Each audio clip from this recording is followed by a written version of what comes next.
morning. Are we live streaming yet, or is that yet to happen? Yeah. Yes. We're live streaming. Oh. Is today the first day? The official will be tomorrow. Official tomorrow. Unofficial today? Yeah. Okay.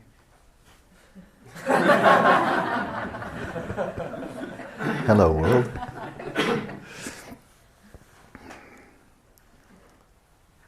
How unfair, though, because I can't see them and you can see me. So I'm blind and you can see. So this is the blind leading the seers. There's something very odd about that. Okay, I want to start off with a bang this morning. The word arhat, referring to the culmination of one who's followed the Shravaka path, or pratyeka, but Shravaka. The word literally means a foe destroyer, one who's conquered his enemies. That's what it means. Arhat, darjomba. And what are the enemies? Mental afflictions, klesha. And everything that flows from them, the karma that flows from mental afflictions, the misery that flows from karma. And so an arhat is one who has identified his true enemies, his or her, gender neutral, who has identified his own enemies, his true enemies, and completely annihilated them and all their progeny. Pretty harsh, really.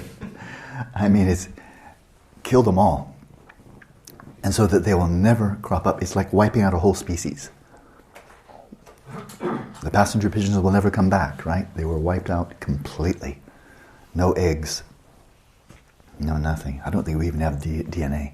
Never come back. That's a tragedy. It's no tragedy, though, when all the mental afflictions are wiped out, with no progeny, with no eggs, no vasanas, no mental imprints, no seeds. They're all wiped out. It's a monumental victory, that of an arhat. But then we have this term jina. Jina, it's a synonym of Buddha. The jina is a conqueror, one who is victorious, and this is beyond that of an arhat. An arhat has annihilated, conquered, vanquished all the afflictive obscurations, which are simply mental afflictions. Whereas a jina, a conqueror, a victorious one, has overcome, annihilated, extinguished, without any possibility of ever returning, not only all of the afflictive obscurations, but also the cognitive obscurations. And the cognitive obscurations are the obscurations that stand between an arhat and a Buddha. Stand between an 8th stage Arya Bodhisattva and a Buddha. It's the final line of defense that prevents us from fully realizing, manifesting our own Buddha nature, Rigpa, primordial consciousness, cognitive obscurations. And Jina has entirely eliminated all of them, so they can never come back. So this is a path to such total victory.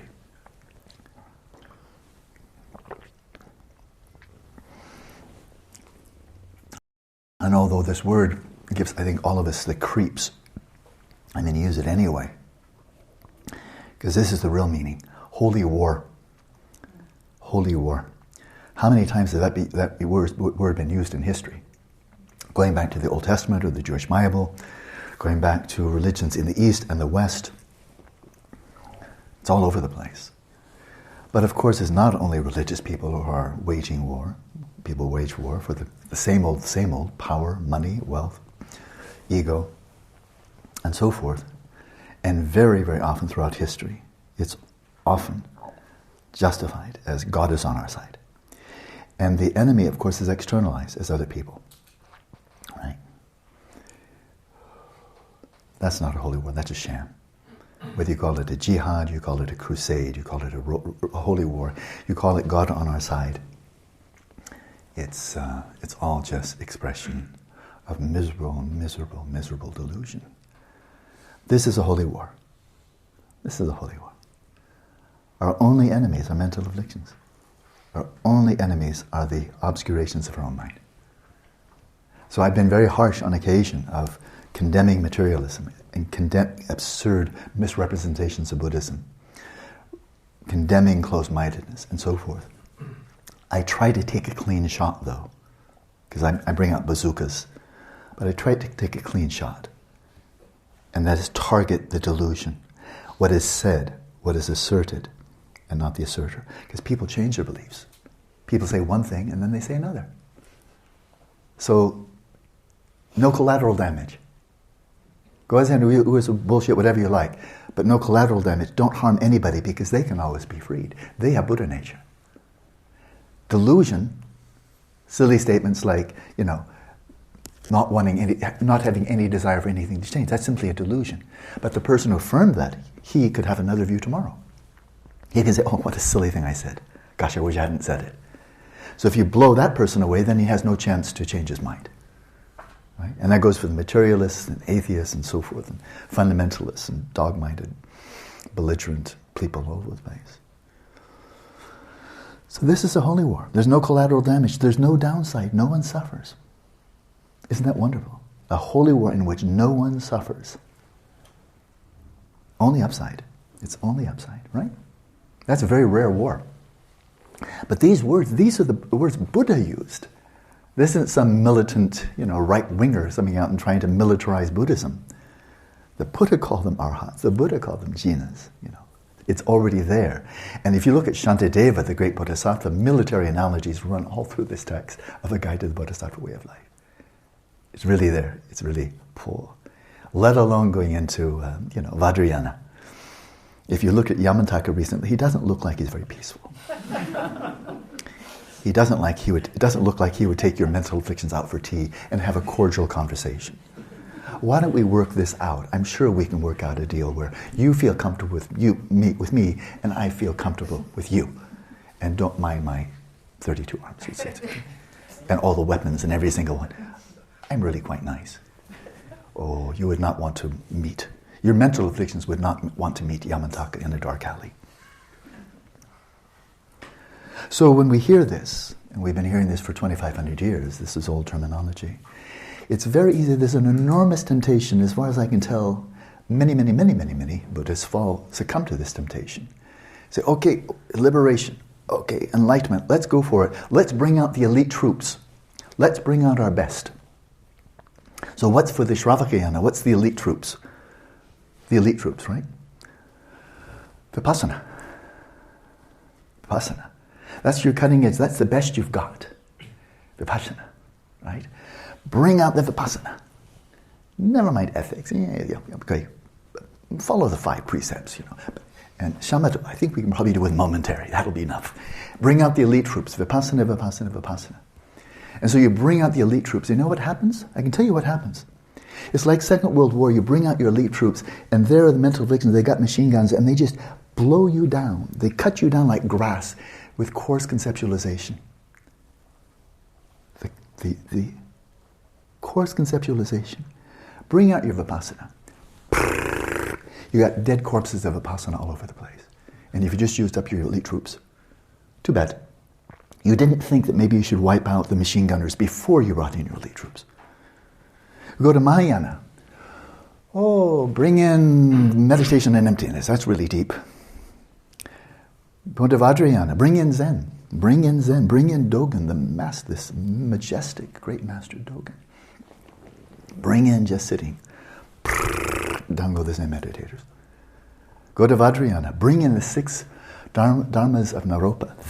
That's the elite troops. Bring in Dzogchen, bring in Mahamudra, bring in Guhya Samaja, bring in Kala Chakra, bring in Vajrayogini, bring in the elite troops, bring in the 3 retreat. You get corpses all over the place. As soon as the retreat's over, then all these dead corpses.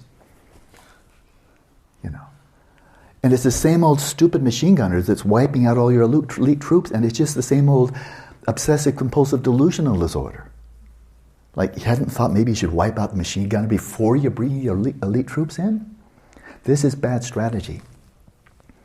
You'll make these little spikes, you'll cut through the barbed wire, you'll cut through, and then you just get more machine gunners, and they just wipe you out again. You have your satori, you have your this, you have your that. You have your spike, you have your breakthrough, you have your gun, and more corpses all over the place. So I think it's time to wipe out the machine gunners. Before you bring in the elite troops, bring in the grunts. The grunt is Shamatha. Grunt, grunt, grunt, grunt. It's poor old shamatha. Shamatha are the pawns on the board. You know, it's just shamatha. But shamatha wipes out the machine gunners of ideation, of obsessive, compulsive, delusional ideation. Shamatha wipes them out. Then bring in the elite. So they don't get mowed down. How's that for a start?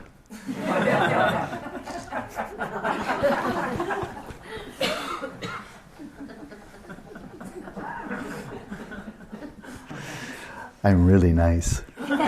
Take my word for it. Kill them all. That's my motto. Wipe them all out with no survivors. All mental afflictions, but no collateral damage. Never harm another sentient being. No sentient beings. They're all savable. Every single one.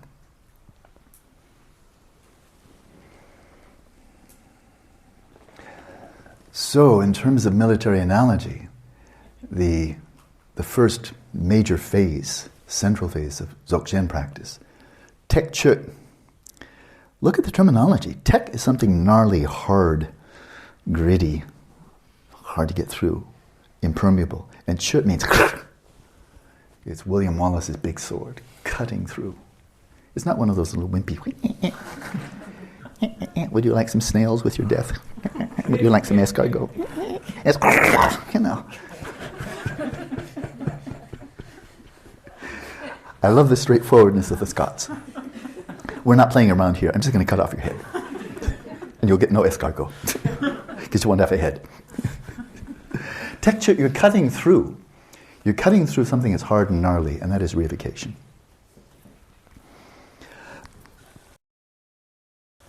Reification of your own mind, of your own identity. You're cutting through conventional reality. Cutting through to a primordial reality that utterly transcends all conceptual frameworks. You're cutting through to primordial freedom, freedom that was already there. You're cutting through to your heritage, your birthright. You are Sangiki Rik, you're of the family of the Buddhas, so take your own birthright. It's not something you may have one day, you already have it, you haven't found it yet. So we come back to our practice, bearing in mind this notion of cutting through, that's translation.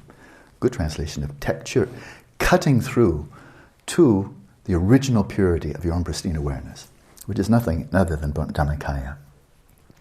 But let's not bring in the elite troops just yet, right?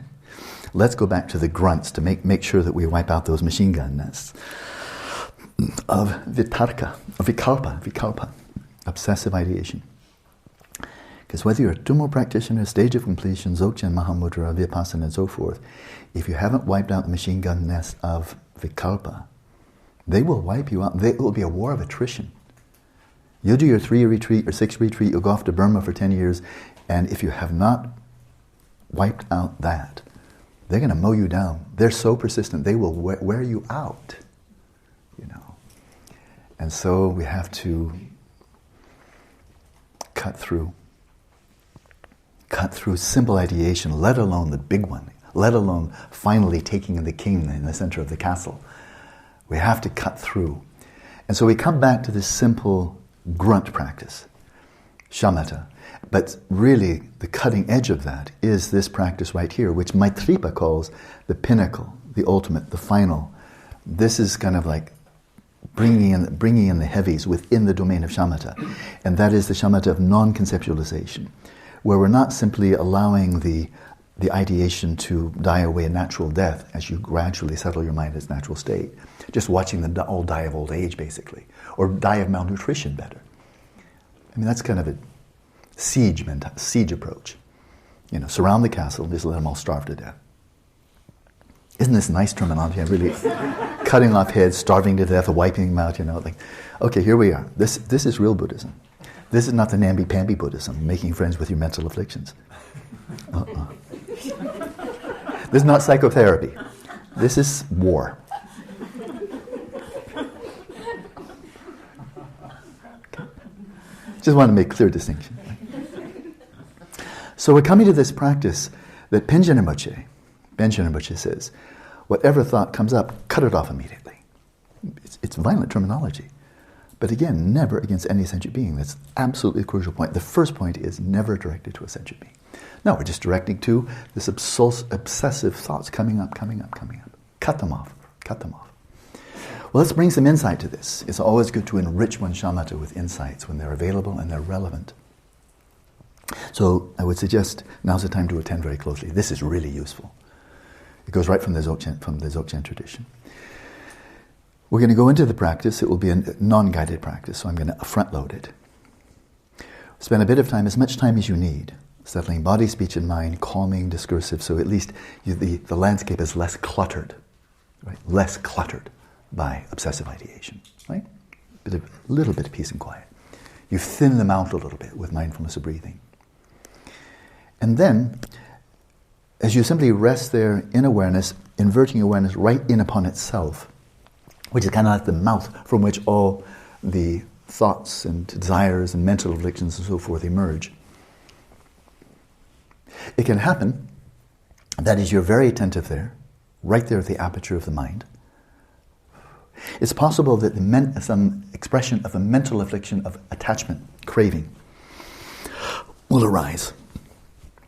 The mental affliction. Where there's a reification, by definition, when this mental affliction arises, it entails a reification of the object of desire. And if it's something I don't have yet, I crave it, thinking that will make me happy, whatever that is, an abstraction, a person, a thing, place, whatever. That will make me happy. That's the source of my well-being, and I've reified it. And I'm saying that will make me happy. I want it. I'm craving for it. Or I've already got it, and now I've got to hold on to this because this is the source of my happiness. I'm reifying it and saying this is my source of my happiness. With a lot of refractory period involved where I'm filtering out the negative and enhancing, accentuating, exaggerating the positive. Okay? And so such thoughts might arise. It can happen, right? Thoughts of attachment, impulses of this mental affliction of attachment can arise. If you observe the manifest nature of the mental affliction of attachment as it comes up, you'll find that you're entangled, you'll get caught up in the storyline. What is it you crave? Oh, I wish I had a new car. I wish I had, and then, you have a story. It has a referent. So the manifest nature of your mental affliction of craving is you're craving something, and then you tell her what you're craving. Okay, that's the whole story, right? But the essential nature is cutting through the story, cutting to the bare bones, the nucleus of the mental affliction of craving, or if you have it already, attachment. So these two are hyphenated. You're cutting through the nucleus of it, cutting through the story, cutting through the specific manifestation, the details, to its core. And now, here's a very interesting hypothesis. If you see this mental affliction of arising, you're right there, and you're seeing the mental affliction of craving attachment arising, look to its core and see if you observe the following. Pleasure. Or call it bliss. It's the same word. Priti. Sanskrit. Pleasure, enjoyment. And that is, if I want something, let's say, okay, just because I like to be tangible, okay, flower. This is not my flower, it's just there, so, but boy, if I could have that flower. So I just want it simple, right? So here's my object of craving, that it doesn't belong to me, but maybe it could, right? And I'm thinking that gorgeous flower there, if I could own that flower, if I could hold it to my heart, if it could be mine, that would make me so happy. I'd have the flower of my life, And there's some pleasure in that, right? Just fill in the empty space, whatever you like. I'm just using these as a simple. But that would make me so happy. If I could have that, I could be more famous, I could be wealthier, I could have more people love me, respect me, I could be handsomer, I could be younger, I could blah, blah, blah. No, there's a flower. There's some happiness in that. Oh, I could be happy. I want it. Or I get the flower, the reputation, whatever, the flower. This is my symbol. Oh, and I'm okay. I'm happy. Stay away. I'm happy. Detachment has happiness in it. Now imagine that somebody is just taking my flower. Lim, you can have the flower. Oh, I hate you for taking my flower. So now she's got my flower. You saw how she ripped it right from my hand.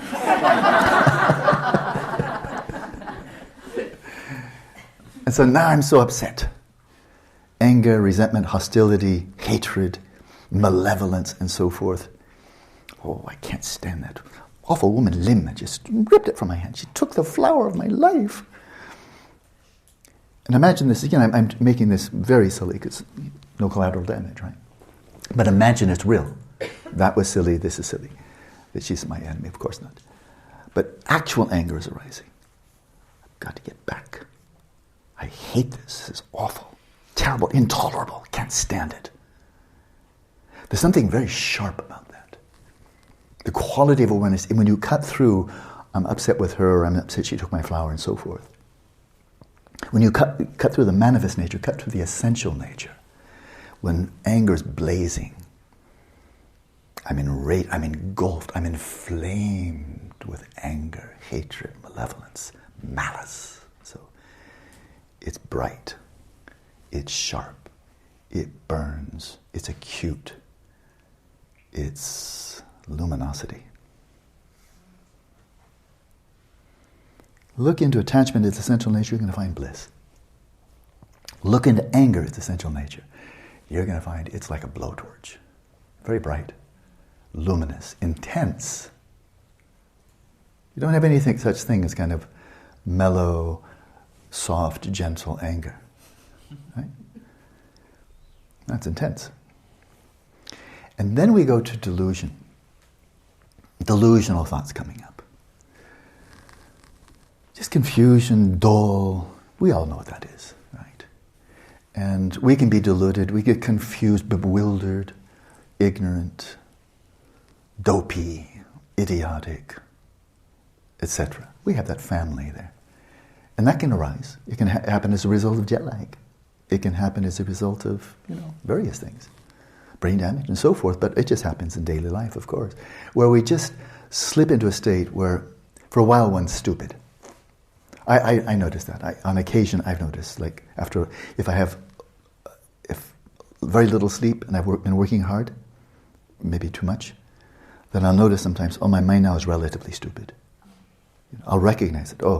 I can see I tried to do something and my mind wasn't up to it. Like I tried to lift 25 pounds and my mind couldn't do it. It's like, 25 pounds, like that.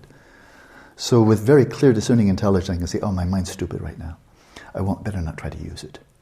It won't serve me well. Right now my mind's stupid. Right? My mind's dull. Don't try to use it. Better just give it some milk and go to bed. So that's the manifest. We're deluded about this, we're so forth. Manifest, how does it feel and so forth. But when you cut right to its nucleus, the essential nature of stupor, delusion, confusion, bewilderment, cut right through to it. And since in our ordinary, normal, day-to-day modes of knowing, when we know something clearly, sharply, whether as a poet, as a philosopher, a gardener, a scientist, and so forth, whatever our field is, where we really know something, we understand something, where we say, I've got it, or now I get it. It's always embedded in concepts, scientific, philosophical, and so forth and so on. It's embedded in concepts. We know things by way of concepts. I know you, I recognize, now I get it. We find it very easy to articulate because we've already conceptualized it, and our knowing is embedded in concept, right? But when we slip into stupor, into this whole moha mode, and you cut right through to its nucleus, you'll find there, in the very essence of delusion, bewilderment, stupor, and so forth, non-conceptuality. Non-conceptuality. So I found when I first encountered that, I thought, that is just brilliant. That these three mental afflictions, when you cut through their manifest nature with all the ideation and what they're about and what they're reifying. You cut through that. This is course level of cutting through. This is kindergarten level of cutting through. Not cutting through to Rigpa yet, but we're cutting through to the three qualities of the substrate consciousness when it's clearly manifest. Bliss, luminosity, and non-conceptuality. Right? And in so doing, we detoxify them. That is, if I'm attached to, a glass of water, I've griified it, and so forth and so on. There's, again, now it's a symbol, my flower's gone. If I go to the glass of water, then if I'm craving this or attached to this, my glass of water, this is the best glass of water, and so forth, then this is afflictive, this is toxic. It's just ready to burst into anger if somebody takes it from me. And it makes me anxious that I'm going to lose it, because I will, and so forth. So it's all bound up in affliction, in anxiety, in potential suffering. And it feels good because I got my water, but it's a very trembling type of feeling good. Because how long can I hold on to it? When will it be gone? Will somebody foul it? Will somebody take it away? Will it become boring? Maybe I won't love it anymore, because I find it's just water, and I'll be so disappointed that the water didn't live up to my expectations. I thought this was my soulmate, but it's just a glass of water. When you look at this manifest nature, it's toxic. And that's why it's called one of the three poisons. It poisons the mind. Whereas when we cut through it, and as the attachment is arising, we look right through to its nucleus and we identify the enjoyment, the bliss, the joy. That's not toxic. Joy is not toxic. Right? Joy is not toxic. It's one of the qualities of substrate consciousness. No problem. And likewise anger. I'm angry at anything, anyone, any place, anything, any idea, angry at materialism, what have you. And when the anger is there, we see if one is angry at reifying, whether an ideology, a person, an institution, place, and so forth and so on, that's afflictive. It disturbs the mind, it disrupts the mind. Right? And we cut through it to that brightness, that sharpness, that intensity. We detoxify it. We detoxify it. Because intensity, luminosity is not toxic, it's not a poison, it does not afflict. It does not afflict. Right? And of course, in cutting through, then the reification has vanished. Because it's not angry at this or craving for that. We've just gone right into its nature. So it's not explicitly reifying anything. It's just sheer luminosity, intensity. And likewise, there's nothing toxic about non-conceptuality. Otherwise, the Buddha's mind would be infinitely toxic. Because the Buddha's mind is non-conceptual. Right? The direct realization of emptiness is non-conceptual. The direct realization of Rigpa is non-conceptual. So if non-conceptual were a problem, then those would be all big problems. But in course, they are the liberation. But here's the critical point, and then I'll stop. And that is that the non-conceptuality, the non-conceptual awareness has to be imbued with cognizance. If it's not, then it's simply unknowing. We're back to avidya. Avidya. And when the avidya is shrouded in non-conceptuality, then it very easily turns into delusion. In the first moment of not knowing the dream, in the second moment you misapprehend the dream as something that it's not, namely objective reality. So here's the strategy. And that it is a strategy. This is what I find so brilliant about the Buddha Dharma in general. It's not just saying suffering is bad, evil is bad, let's overcome it, bring in the elite troops. But it's saying, yeah, suffering is bad, the sources of suffering are bad, but we have to be smart here. We need to have a strategy.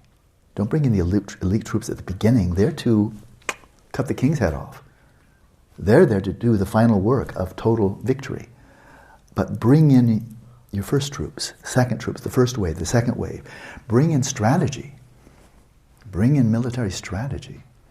And this is what the great conqueror taught. It's ethics, samadhi, and wisdom. It's the six perfections, starting with generosity. It's Shamatha, Vipashyana, Trekchö and tutor, Padmasambhava. That's strategy. And you win one battle. You win the battle of Shamatha, overcoming vikalpa, overcoming obsessive ideation. Good. It's going to be easier from now, because you won't be wiped out by them anymore, because you've actually conquered, And then you move into Vipassana territory, and you conquer the delusion of reification, including the reification of yourself as a sentient being, the reification of your mind as being intrinsically delusional. Conquer that, eradicate it, annihilate it. When those two are down, it's a cakewalk, we say in American English, then enjoy your day. Because now just receive the pointing out instructions, be introduced to the view of Dzogchen. Then you can cut through the conventional mind, cut through the substrate to Rigpa. And you'll be able to remain there. That's the whole point. Once you've cut through Rigpa, you've got a really easy job. Don't do anything, right? Rest in Rigpa. And then you may augment that, most people do, with the Trekchö. But the Trekchö's, it's watching a cinema. It's watching a movie of the spontaneously arising appearances, images, archetypal forms arising from your Buddha nature. Strategy, everything's strategy. Okay? 10 hut.